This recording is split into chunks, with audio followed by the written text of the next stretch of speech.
Some work in Sierra Leone with his family, and he wanted to impact children in Africa.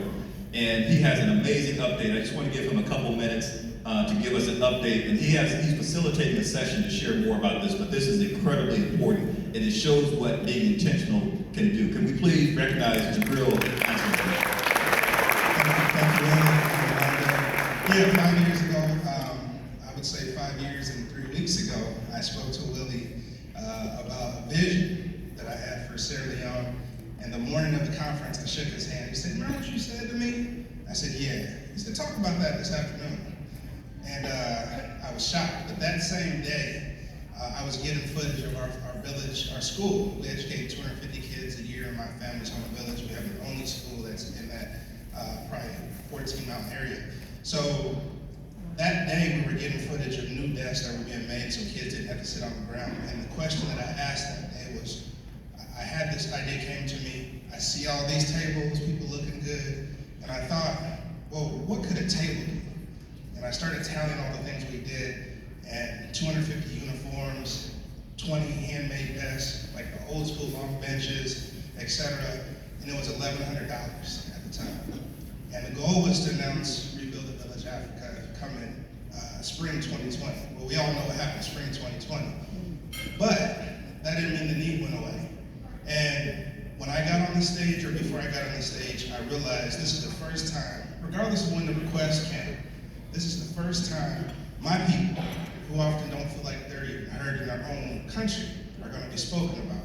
So it's not about me, produce selling, and let me be a voice for the need. And a few sisters, when I got off stage, said, "How do you not ask for no money?" I'm not going to make that mistake today. But what I said is I'm not going to disrespect that man's stage. He told me to come speak about it.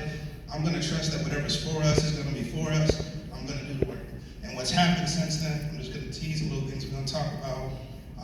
We rebuilt the school that fall with less than $4,000. We rebuilt the entire school. I raised that money on Facebook. We've added solar power to the school.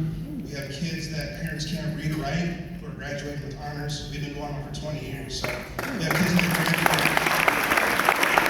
So when we're talking about first generation, we're talking about first generation students, not college students. Now we have kids graduating with honors from the large universities. Now, what happened about 11 months ago? I won an award for the work we're doing. 700 people were nominated. I was one of 3 people selected. We have a video for that. I said, when there's no odds, that's God. That's my saying. He just gave us another platform. But what happened, and the thing I'll end with is, I don't know anything about renewable energy last November. I got connected with a brother in a barbershop in North Omaha, support local businesses. And he said, "You know what? I think I know some people looking to do some work in Africa." All the people on the call, there was one brother on the call. His middle name is my first name, out of Houston. And because of that brother, we're bringing solar, wind, waste energy, and renewable energy.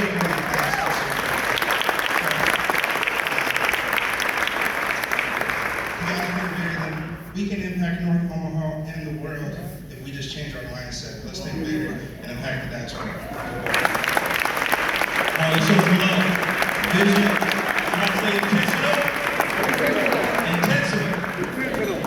So this is what we want to challenge you to do. And then I'm going to ask Jonathan to close out the luncheon. But again, I really encourage you all, be a part of these sessions. And then at the end of the day, Eric is staying with us. We also have in the house Dr. Will Moreland. Dr. Will, where are you at, Dr. Will? So he will be the final speaker this afternoon. We'll hear again from Eric and then also Suzanne Hart. So please stay with us.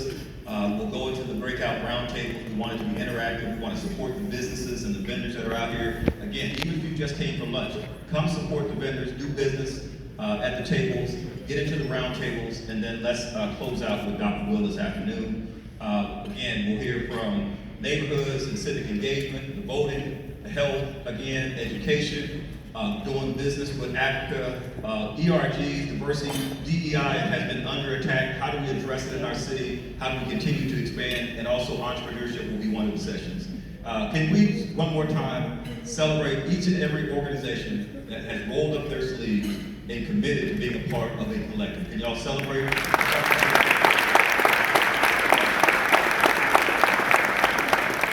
Thank you Willie. Before we close out, very quickly, you'll notice on the centerpieces in the middle of your tables, there's a QR code there. If you would be intentional about scanning that QR code, it will provide you additional information with how you can continue to support the work of the Empowerment Network and the various initiatives connected to the Empowerment Network. Last but not least, can all of our young people around the room please stand? All of our young people. Can we give it up for our young